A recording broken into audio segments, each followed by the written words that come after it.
this video, okay? Oh my gosh. So, this is some competition in France Is that a ski hill? where they send them down this icy hill, and just wait, they'll pan up to how big the hill is. Oh my gosh. They're all just like free-for-rolling down this hill. And That would be I don't terrifying. know what the context is. I think it's a contest, but look how big that hill is. Dude, this is like the cheese rolling thing we watched. This is just No, this is absolutely ridiculous. Look Oh how my big gosh. that hill is. I feel like you'd have no control on No, a you bike wouldn't. going down ice. Like, you could brake and you just keep sliding. Yeah. Like, I wonder how many people get injured from this contest, if it is a contest, every year. But in any case, I don't really know what the context is for that, but That was just it's just fun. second thing is, actually, let's go to here. Actually, no, let's go to here. Alright, we talk a lot about AI. I don't want to talk about AI too much today, because I feel like we talk about that a lot, but this just came out from the startup called Pantheon Lab. And this is, keep in mind, this is AI generated. Quality's kind of, it's not, quality's supposed to be better, but this is not a real girl. so just the AI, just the person is AI generated, right? But not any of the backgrounds or anything. No, the backgrounds are generated too, Oh, really? I believe. That's not as hard to do though, because you see that in movies all the time. What's crazy is the person. Like, look how real she is, dude. The low quality kind of messes with it a little bit. But if you watch this video in full quality, like, Yeah. it just goes to show how far we're going. I think like the graphics of it looks very realistic, but the movement is like is somewhat. Movement's still a little It's off. slightly off, but it still looks very realistic. It just looks like she's kind of in slow motion a little bit. Mm-hmm. Alright, and the last thing I have is, have you heard about this in, I believe it's Spain? Castlers de Villafranca. I've not seen this. So what they do is they just like all like stack on top of each other, and they make like Tower. a tower of like upwards of like probably like 10 guys. And they all just like stand there. That's sick. I don't know what the context is, but like look, like they're all just like piled on top of each other in this huge festival. Dude, how do they get down? Like look at the view from up there, like what I don't understand is like how you would get down from that. Yeah, but I Like, feel like who if you're starts stuck up on top, top? do you just like climb down to other people? Like, do the guys on top get down first, or would you? Yeah, I would guess the guys on top have to go down Probably, first. You said this in Spain? but- Yeah, imagine you're the guy at the bottom, That's a lot of. carrying like 20 guys. It's just a meatball. Yeah. So just, Well, that's why they have so many people on the base layer, so it's like spread out on more people. yeah. In any case, you guys got anything to talk about? You go out with your oil wells. Alright, this is another cool thing that I saw. So, back in like the Industrial Revolution, LA, like one of the main reasons why LA is like so big right now is because it started as like a center for oil.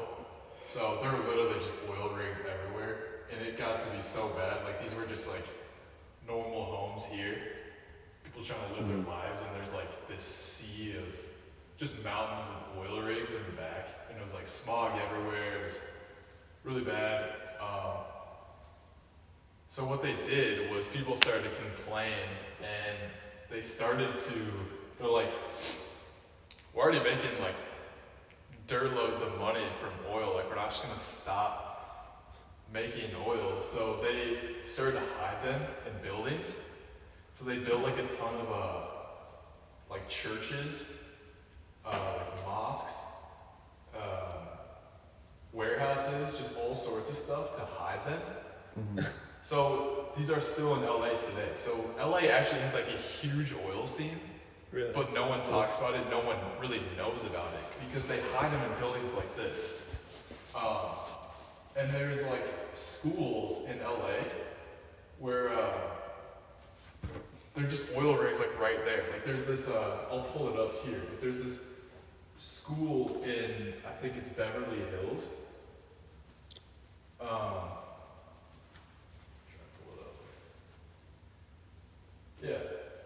So this is a school here. You can see like the football field back here. I believe the school is right here. Or there too.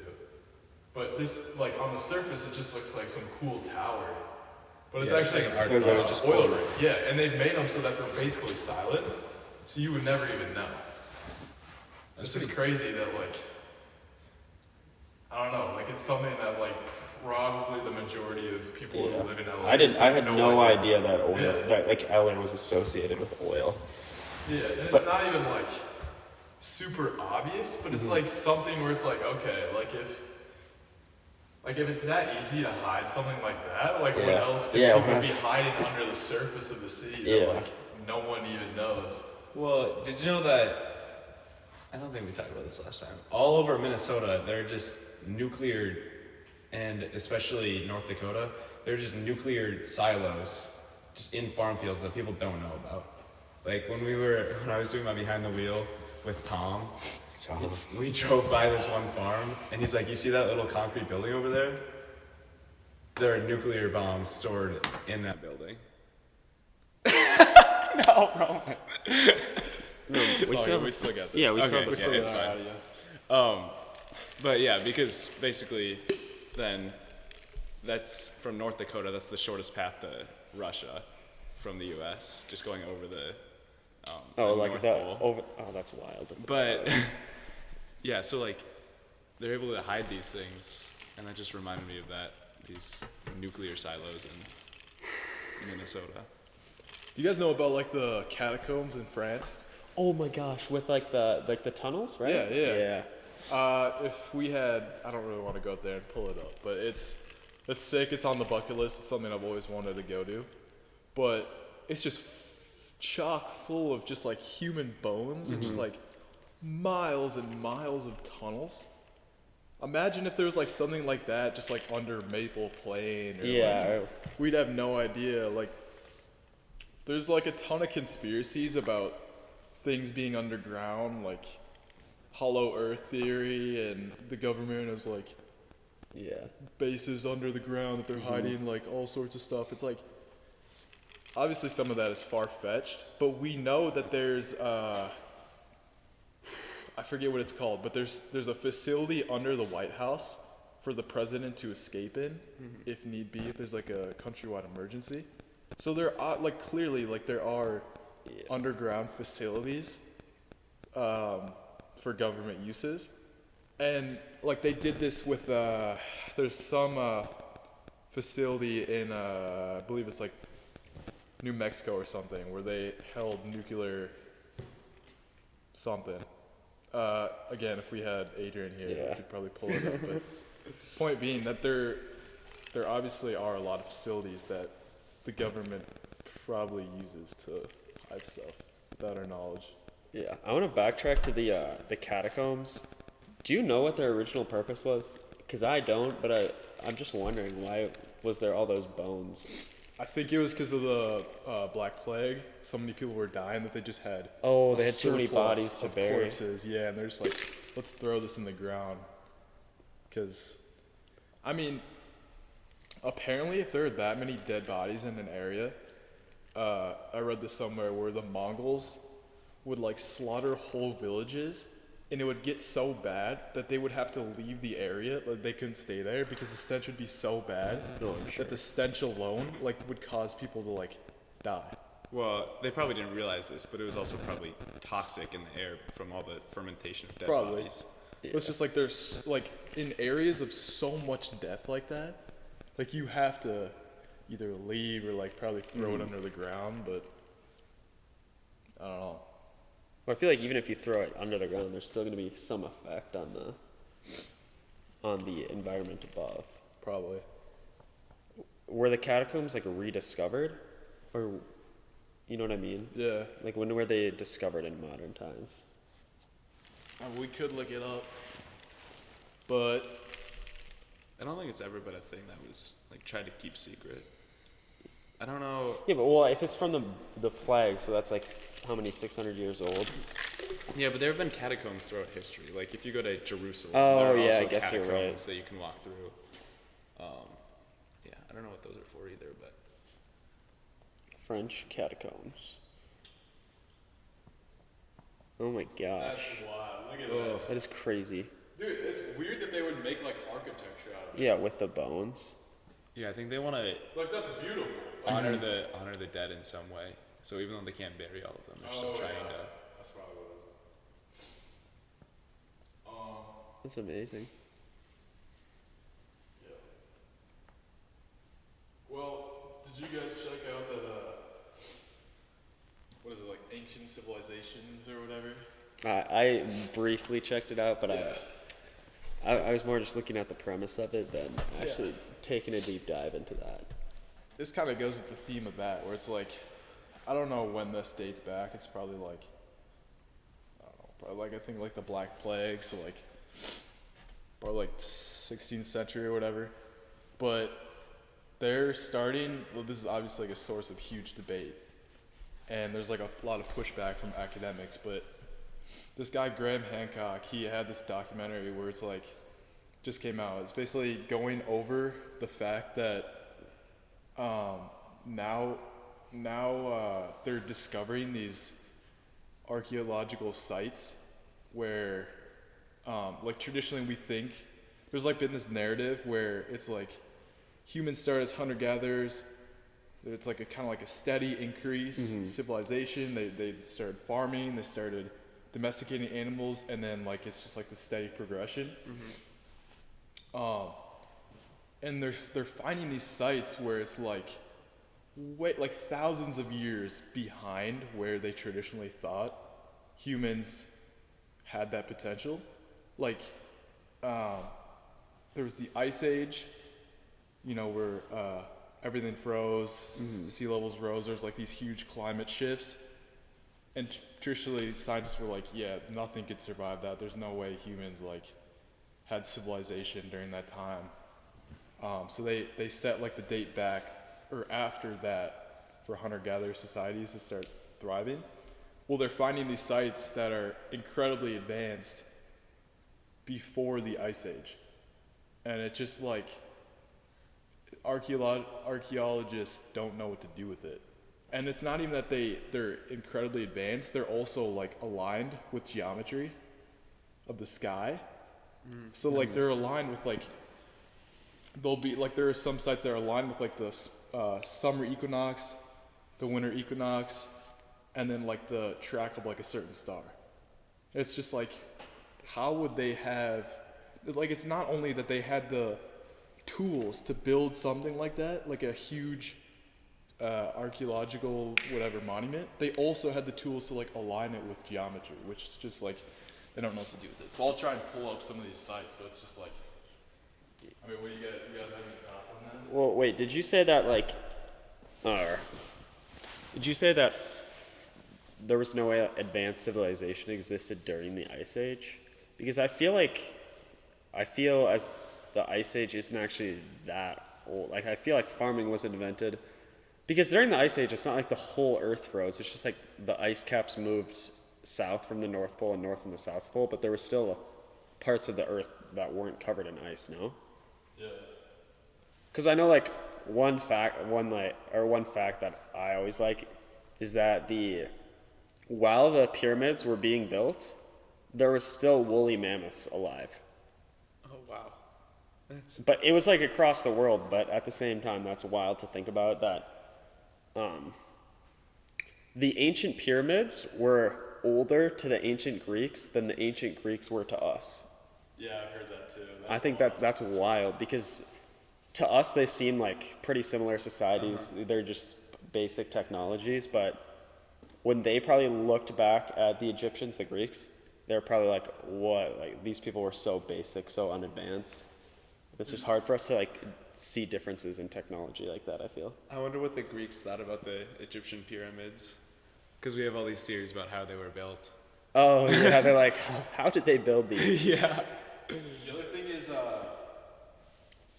like, what happened was like there were times when like civilization would like reach a peak, and they'd have like all this crazy architecture and whatever, and then it kind of like there'd be a war, or there'd be a famine, and it kind of like go back down.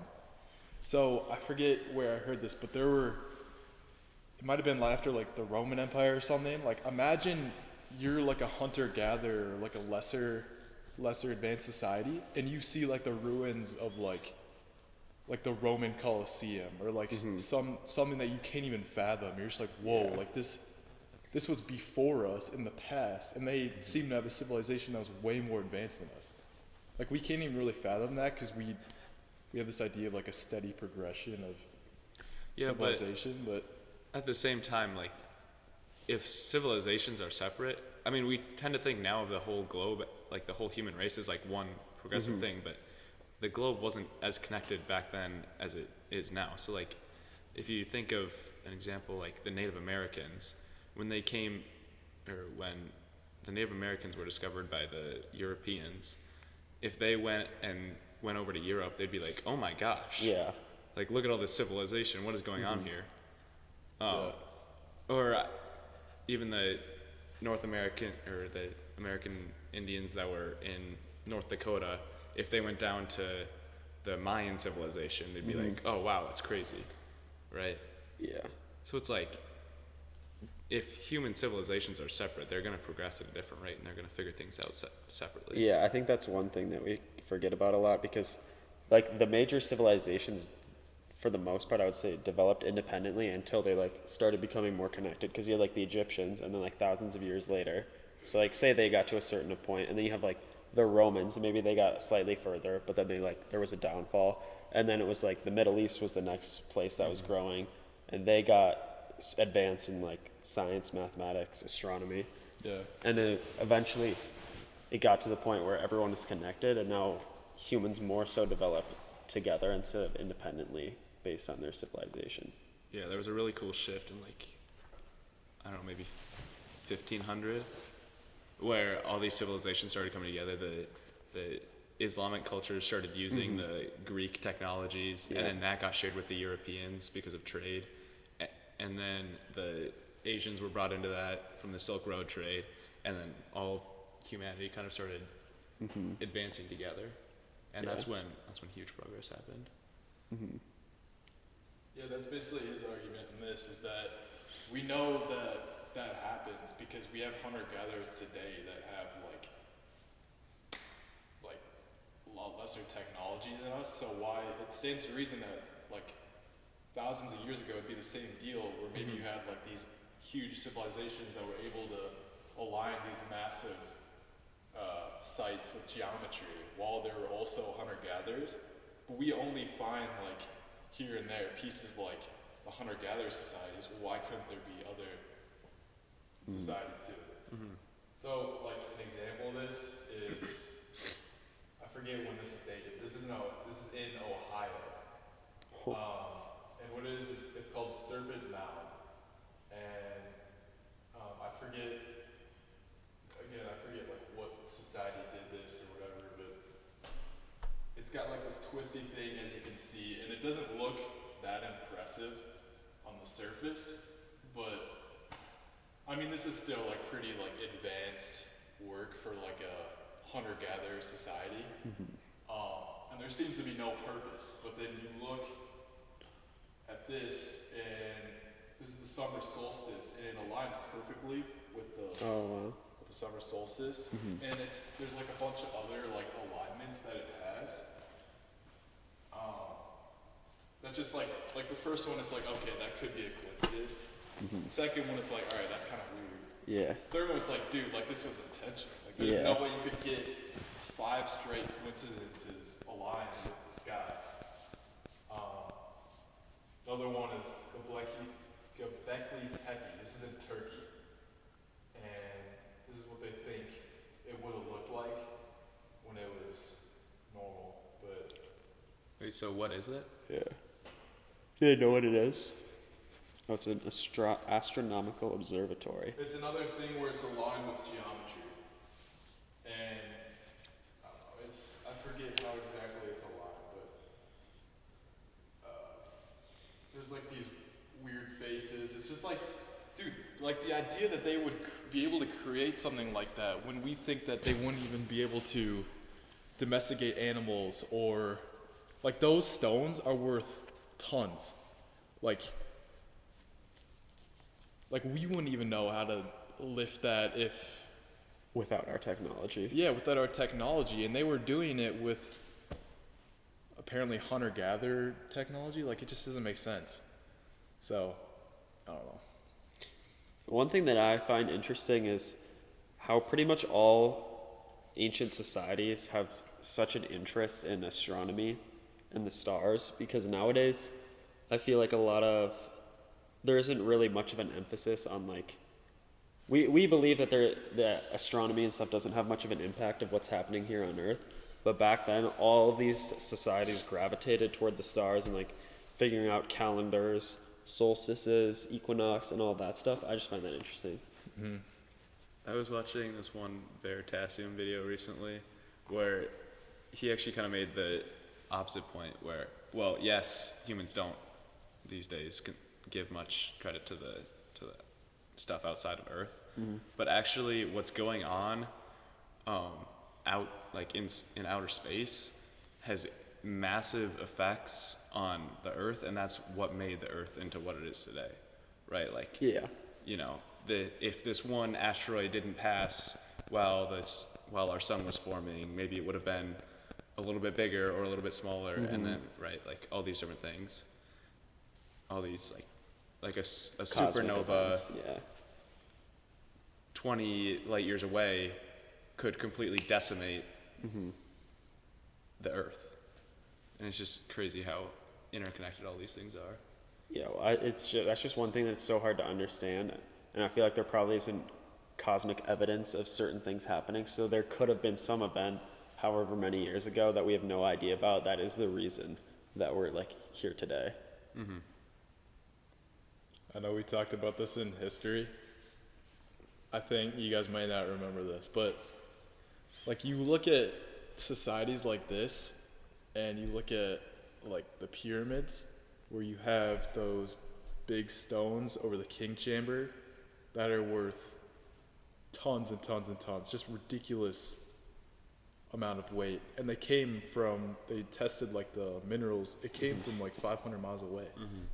So they somehow had to bring it all the way over and then bring it all the way up the pyramid and then hoist it up in the correct like alignment. Like it's just like, what?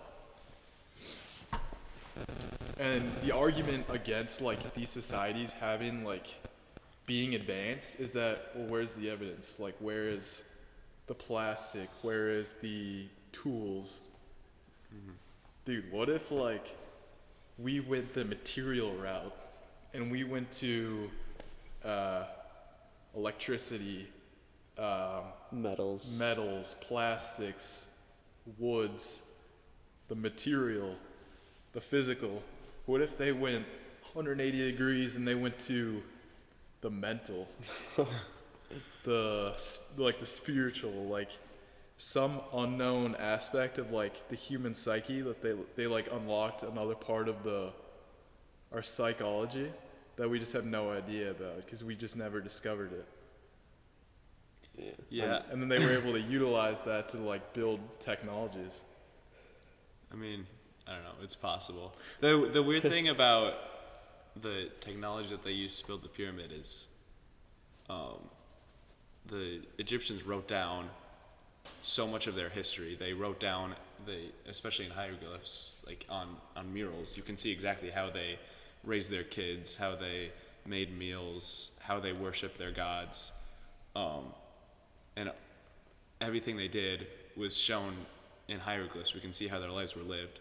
But yeah, there's just nothing about how the pyramids were built. And it's like, why is there no physical evidence of that? Why didn't they write it down?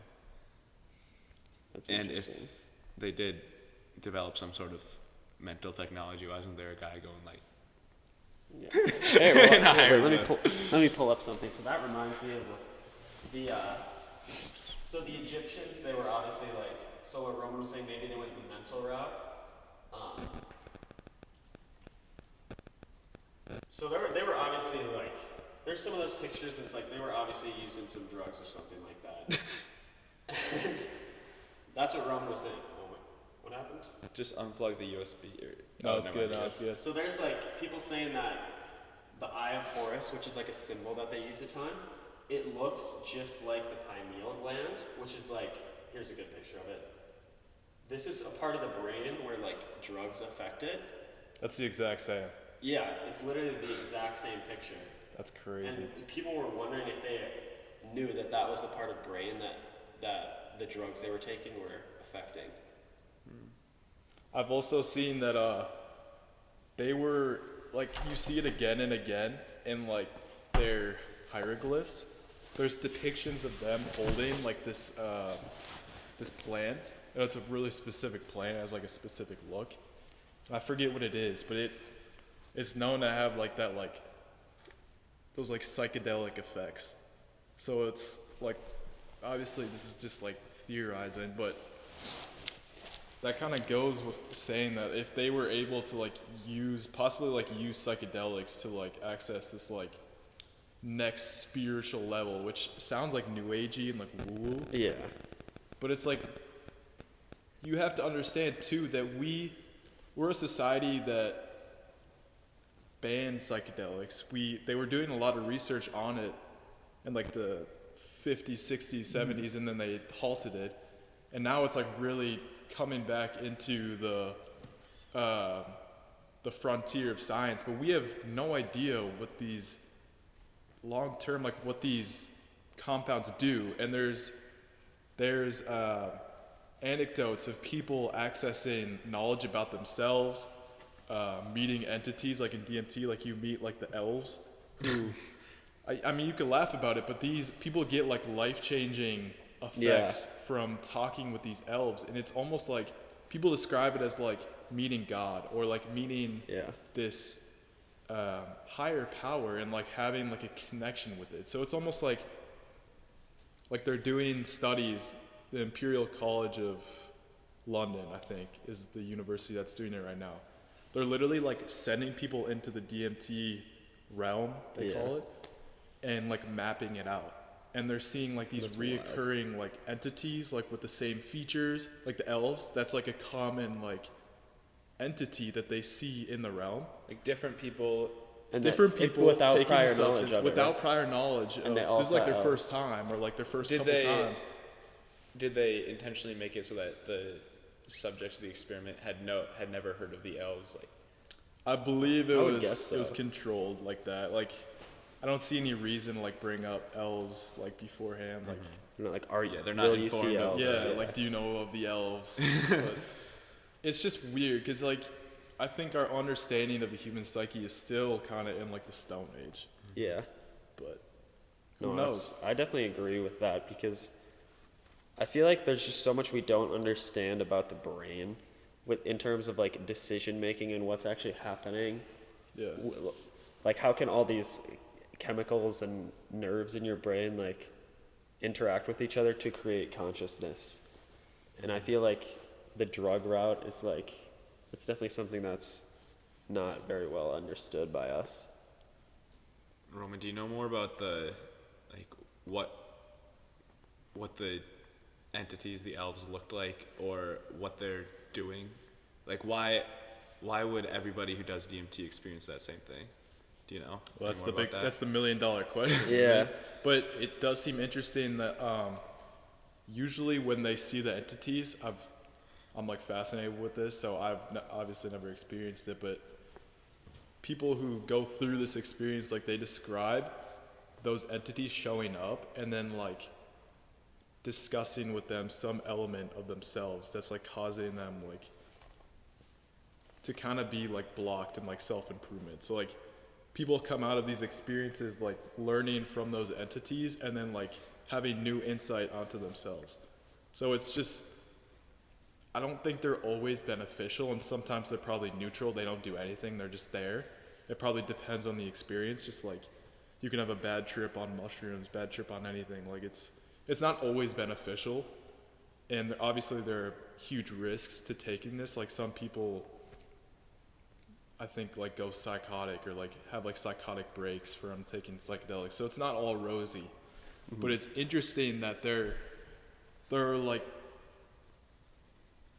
stories over and over again of people changing their lives through like visiting these entities. Or like people becoming religious after taking Yeah, people psychedelics. say that they meet God and then they understand. Like there was this one guy on Joe Rogan who he had this experience and he came back and he goes, I understand now. Like it's impossible to put into words the experience because it's beyond words. It's like some like deep understanding. But he's like, I'm no longer scared of death. I understand love. I understand life. Like all these like core pieces of being human, and it's just like something that he says will change him forever.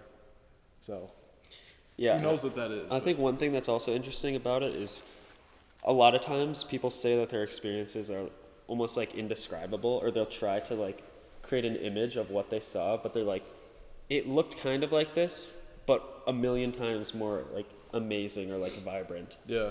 Or something. And it's, how can your brain, so like say you take the drugs, how can your brain like create those images, but then it's like impossible for you to like see it truly without taking the drug? Or like if it's something you've never seen before, how can your brain make an image that you've never seen before? Well, dude, if it's so hard to put into words that experience and what's actually happening to your psyche, that makes sense why other societies wouldn't be able to put it into words what they were experiencing. Like that might be the barrier to them transmitting that knowledge to us. It's just that it's like you can't even do it. You can't put into words that I don't even know, that experience that they're going through. But I have an alternate theory for the psychedelics. Okay, so you know how we were talking about all these different parasites that are able to do these different things, like they take control of snails and then they're able to get birds to eat them and spread their seed, whatever. What if these plants that people use for psychedelics have no actual effect, like, well, obviously they have effect on the brain, but they have no, like, Existential meaning. yeah, they have no ulterior motive other than to keep themselves being reproduced. And so the way that these plants have evolved in order to get humans to reproduce them is by affecting their brain, In by some giving them some crazy sort way. of like shot to the brain when they're ingested. I mean, that's definitely and then, possible. it's very possible. And then humans are like, oh wow, that's great. I want to grow more of this plant. I mean, and that's what caffeine is. Caffeine is psychoactive, and that's like why it interacts with our brain, is because it's evolution. Yeah, I can see that. One thing I want to kind of bounce back to the psychedelics again and say that, so you know how we learned in psychology that you can only dream of things that you've seen before? Yeah. So then that's like something that's so different with the psychedelics is like people having these new experiences, or they're seeing the elves, they have no prior knowledge of the elves. And they see these magnificent geometric patterns that they've never seen before. So like, how did those chemicals interact with your brain in order for you to fabricate new images of things you've never seen before? Well, when we're dreaming, we do experience new things, and it's just, they have to be based on something that we've seen before. So like crazy geometric sequences, like we've seen geometry before, we've seen triangles, we've seen squares, we've seen them put together, we've seen a kaleidoscope, we've just maybe never seen the exact one that we see in our dream. And also with the elves, like we've all seen the Lord of the Rings, we've all seen like the elf, you know. Yeah. We have some sort of idea of what an elf is, or what some sort of fantasy creature is. And so when our brain is trying to come up with some sort of fantasy, like euphoric creature, it just goes to something that we know before, and all of us know what elves are, so a lot of us go to that. You know, It almost feels like we're like, people also describe the DMT realm as being more real than reality itself. Like there's this feeling that like, oh, I recognize this place, I've been here, like kind of like deja vu. So it almost makes you think that like maybe we're like tuning into a certain frequency, or like I don't even know, like Tuning into like a different dimension type. I know Yeah. obviously not that, but something like that. I was watching Joe Rogan, and he was, I don't know if he's interviewing someone or was talking about some story he had heard, but someone took, I think it was salvia, which is another psychedelic. He took it like live for 15 minutes, and he was like, I don't know, his eyes were closed, but people were watching. We already did talk about this? well, me and you. Yeah. But he took this drug, and he lived. He when he like snapped out of his trip or whatever, he said he lived an alternate life for 3 months. He had a kid, he had family, he had friends, he had jobs, and he legitimately said he was there for 3 months, and it was literally 15 minutes that he was like not like speaking, like that he was just laying there, and he said he lived for 3 months. That is so strange. I just think that's weird. I saw. Wild. It makes you question our reality. Like, Yeah, if is that the real happens- reality? Yeah, if you can so easily just like manipulate a couple chemicals and then enter like a new dimension, Yeah. like what does that mean for our reality right now? You got something to say? Yeah, I saw an interview recently with a homeless man. There's this guy on YouTube called, his channel's called Invisible People. He goes around on the streets and interviews homeless people. And so one of these interviews was with this man who was living on the streets, I think in LA, and he got addicted to heroin. And so at the time, he had an apartment, he had a girlfriend, he had a dog, he had a job, and because of heroin, he lost all those things, and he ended up on the streets. And in the interview, he was telling the interviewer, he was like, yeah, I think I could get off of heroin if I wanted to, but right now I like my life on the street too much because I always have access to heroin. And being on heroin is better than the life I had before. That's wild. Isn't that scary? Yeah, that's terrifying to me. Well, yeah, but the thing about psychedelics, like, are you linking that to psychedelics, or you just that it reminded you of Well, that? yeah, and just the power of drugs and the ability they have to just ruin us completely. So here's the problem, though. I think that narrative was solidified during the Reagan administration, like the don't do drugs, like say no to drugs. They linked all these drugs together In the same in the same thing, and it's like you can't do that because drugs like DMT and acid and psilocybin, the addictive potential to them is next to none. Yeah, because they don't have any effect on dopamine synapses or anything like that. It's Yeah. just creating false sensory inputs. Like, I don't think it's fair to just link them into the same Like drugs. area. Yeah, of just all drugs. Like there's caffeine, there's like yeah. Well, there's definitely pharmacological drugs, like there's all sorts of different drugs that you could use. It's not fair to just, because heroin destroys people's lives, DMT is going to do the same. Like obviously DMT is probably not something that good you can thing to- take lightly, but should we research it? Absolutely. One thing I want to bring up is they're starting to like see if, like there are some studies that say that the body produces DMT endogenously, and it's almost like a neurotransmitter or whatever, like traveling around in your body for different functions. And there's a theory that, have you guys heard about the like the near-death experiences where your life like flashes before your eyes? You like meet people that, like your mother, like Yeah. stuff like that. It's actually like a phenomenon that's like relatively common, where like nurses in hospitals,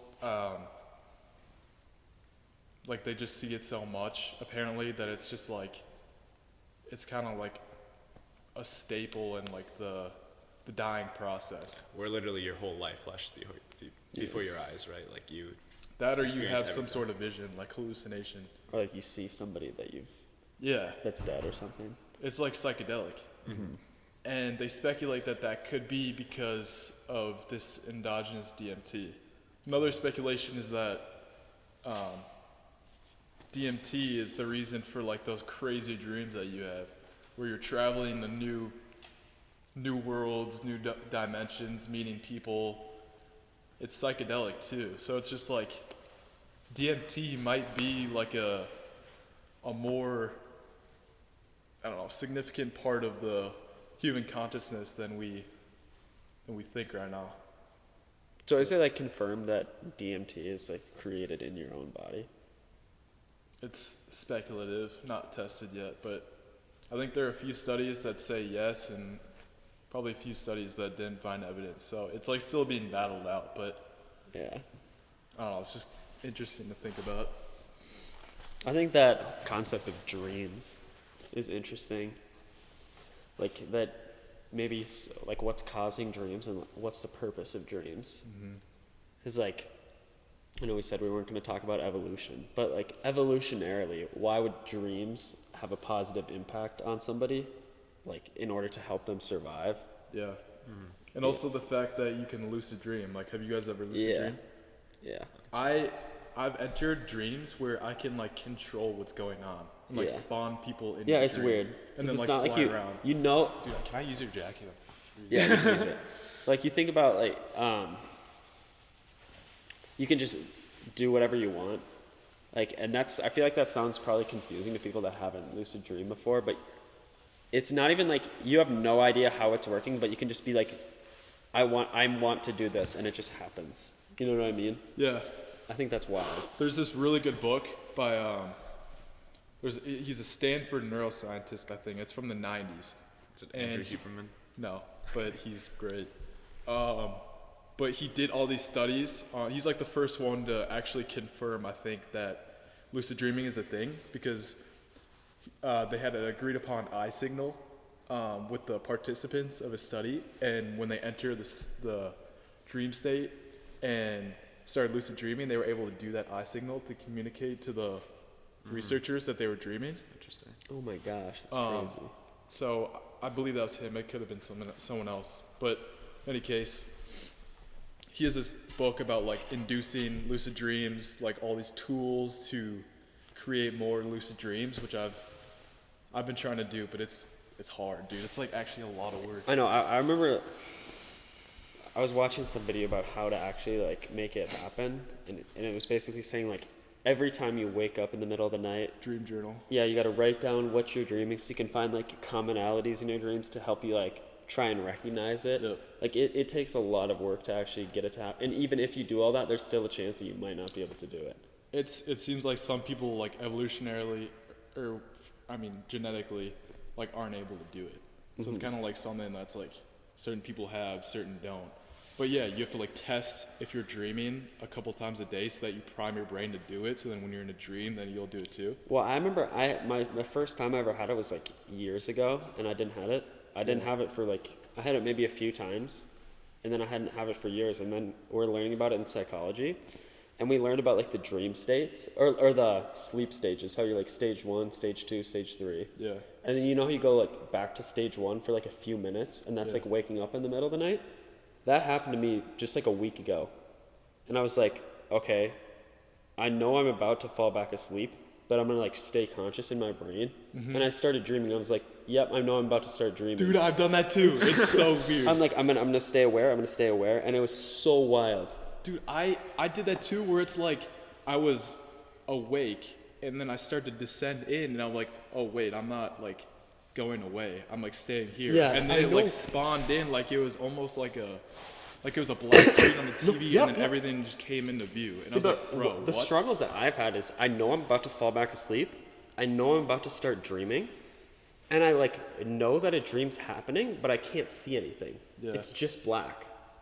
But then after a little bit, it will like I'll be able to see the image. I don't know if this has happened to you, but I was trying to lucid dream for like months during the summer, and I finally did it, and I woke up, and then I got too excited. Like the key thing is you can't get too excited, because then And you'll then- wake yeah, yourself then you up. see- yeah. And then I could see it like slowly fade out into black. I was like, no. But there's a weird thing where if you think about dreaming, like if you just say to yourself before you go to bed, like I'm gonna dream tonight, I'm gonna remember my dreams. Like No, it that like helps. produces more dreams for Yeah, some I know. reason. And as, Like, as soon as we start learning about, sorry for cutting you off, but No, as it's all good. soon as we start learning about dreams in psychology, I've noticed I'm dreaming so much more. same, yeah. It's just purely from thinking about it. Which Yeah. then it's like, why would that be the case? Why would you just like why would it being in the forefront of your mind be the reason or the catalyst for having more dreams? Well, what happens during the third stage of sleep cycle is that your brain like takes all the information you've learned throughout the day, and it reinvigorates the neural pathways that are connected to those ideas that you've like your entire day, right? And so then once you get into the dream, those neural pathways have been activated. Yeah. And so if you're thinking about dreaming throughout the day, then those neural pathways about dreaming are activated, and then that probably helps you to be more conscious about the fact that you're dreaming, because you don't actually dream more right now than you used to. Yeah, just it's just remember you remember it. Yeah. One of the things that he says in his book is that there's anecdote after anecdote of people using the lucid dream realm to practice a skill, and then they actually get better. I believe that. Yeah, so like, well, probably because you're using those neural circuits in your mind about doing something, and then it just like over time. But yeah, it's just like we spend probably not, I don't think it's the majority of our time, but a significant amount of our time sleeping. What if there was a chance to get that back, to actually experience life, to practice skills, to become better?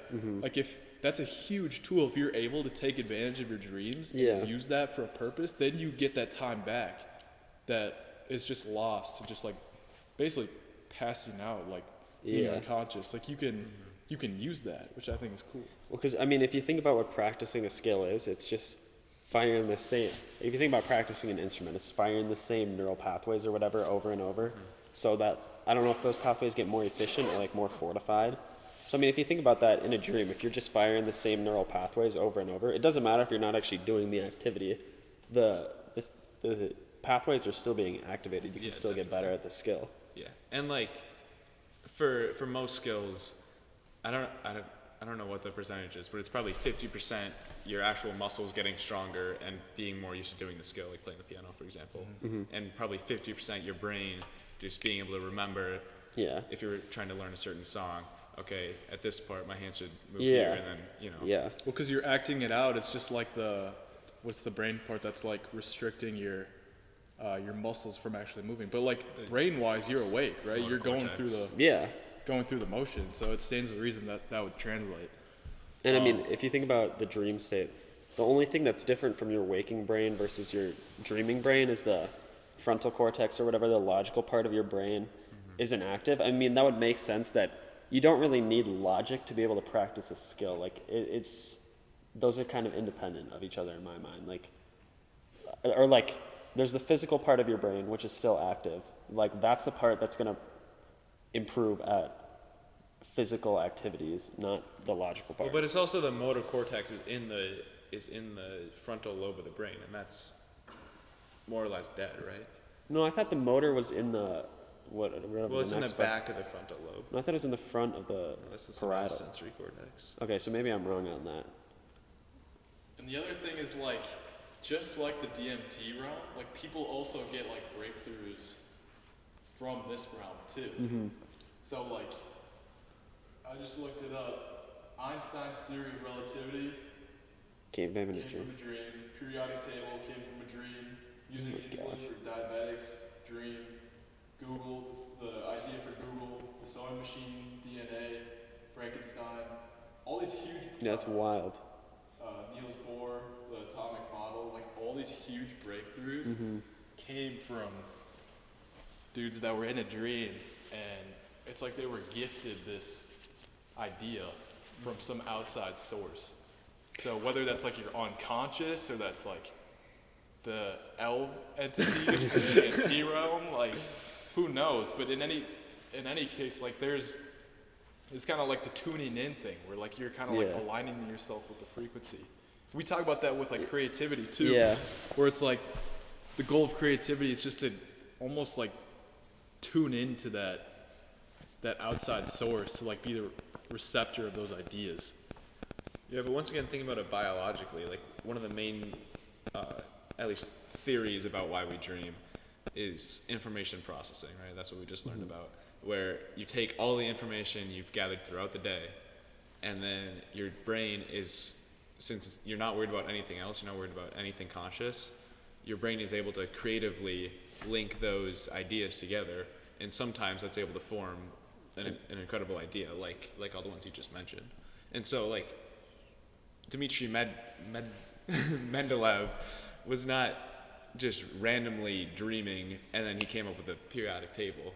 You know, he was thinking probably for years about how atoms work together, how electrons are organized, and then in a dream, when after a long day of thinking about that, his brain was able to synthesize the information and put it together into a more cohesive element. That's just a theory, though. Like, we don't know if that's actually the purpose of dreaming. Yeah. Like, we know, like, it seems likely that the brain is using all its prior knowledge to make those connections, but it seems weird that that would occur in a dream. Well, what I want to say is that what that kind of made me think of is, you know how when you're struggling with a problem, it could be like any area of your life, and then kind of like an answer or solution comes to you when you're doing something random or like something monotonous.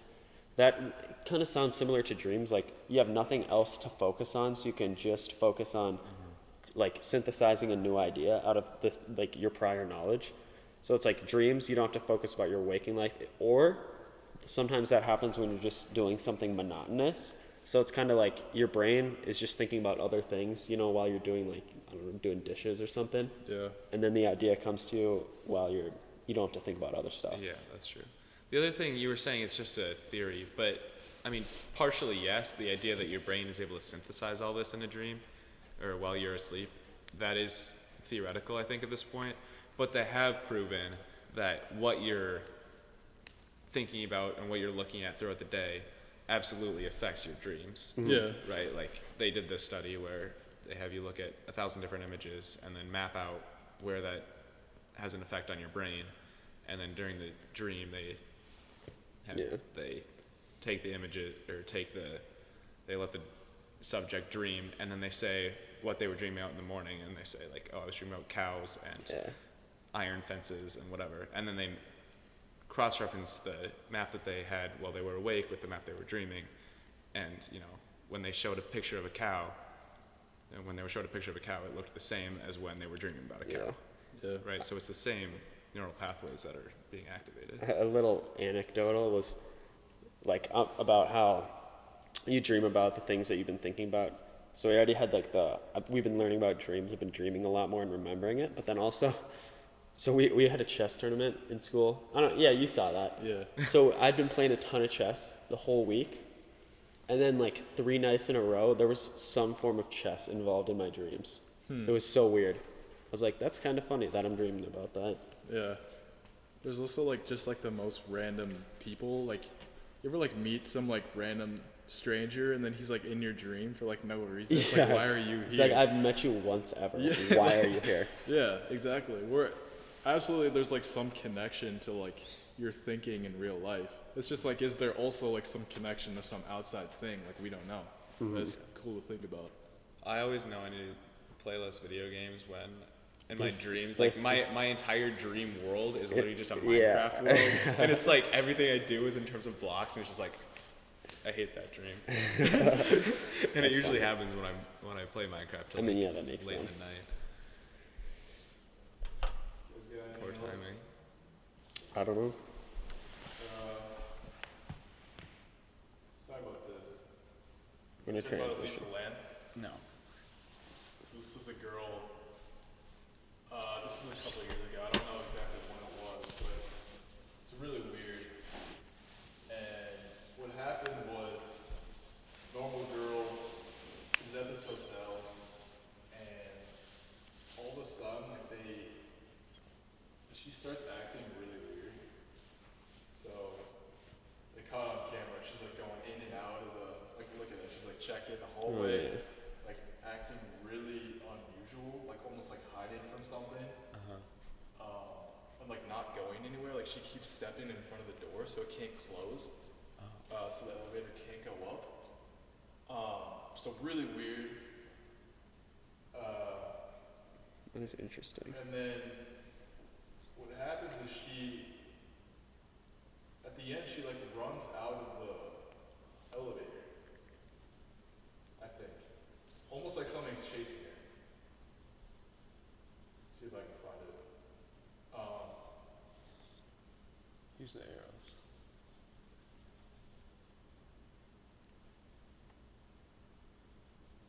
Maybe it doesn't show here. But in any case, super erratic behavior. Like, obviously she's seeing things that aren't there. But what happened was, she went missing, and they didn't know where she was, and they found her in the water tank of the hotel. So, She dead, presumably. yeah, she's dead. But the thing was like, they still don't know like how she got in there, because like there were like security measures that would set off alarms if she went through, and it was like really hard places to get up where you'd have to like crawl up. And she was dead, but like they don't know if it was a suicide or like what, because she never had any like her family said she had never had any previous erratic behavior. Like I think she might have been on like antidepressant meds, but like nothing like this. It's just like, it's really weird, dude. There's a bunch of like conspiracy theories about it, about what happened. But it's just like, we're talking about like other realms and like woo-woo stuff. Like the negative of that is like, what if there are also like negative entities that, I don't know, occasionally like seize people. So she wasn't known to have any sort of schizophrenic past? No Wait. schizophrenia. I think she might have had depression. Wait, so for some background, is this like a haunted hotel that she's at? Because I'm looking at the other videos on the side and it says, we spoke to Elisa Lamb at the Cecile Hotel. And that's like the same chick. So is this like a hotel where things are haunted or something? And then there's the other video. That actually might be true. That look up Cecile Hotel.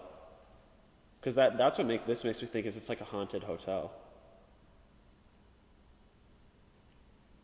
Yeah, dude. Yeah, that's Considered one of the most haunted hotels in the world.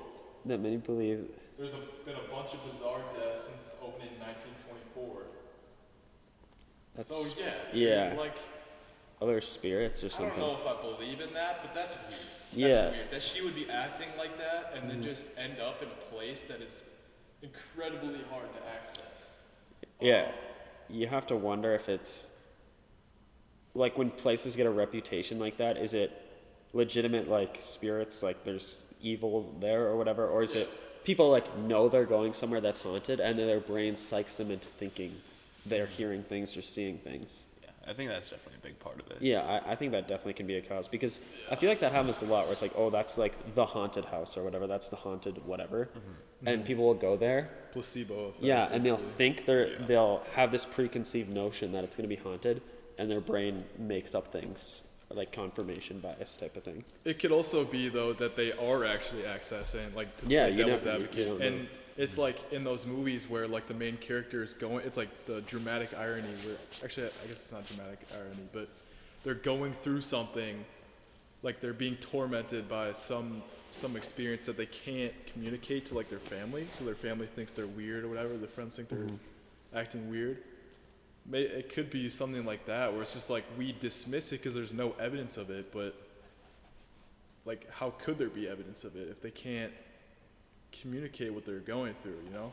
Kind of like the same barrier with like psychedelics, where it's so hard to put into words that you can't, I don't even know, you can't communicate it. Well, This is weird. yeah, I think evil spirits, I feel like, have shown up throughout different societies, right? It's like an archetype that you see Yeah, again and again. whether or not that's actual evil spirits or people's brains, you don't know, but I think it's not really debatable. Like, that definitely is a thing that people experience or they think they experience. Yeah. It's just like Carl Jung talks about like the collective unconscious, right? There's a bunch of these archetypes that we see over and over again, like the wise elder, you know, the jester, the evil spirit. It's just like, number one, like how did that get there? How is that like such a crucial foundational part of our history or our thinking, and then like what is the meaning of that? Like what purpose does it serve? Don't forget to say your prayers, and may God bless you.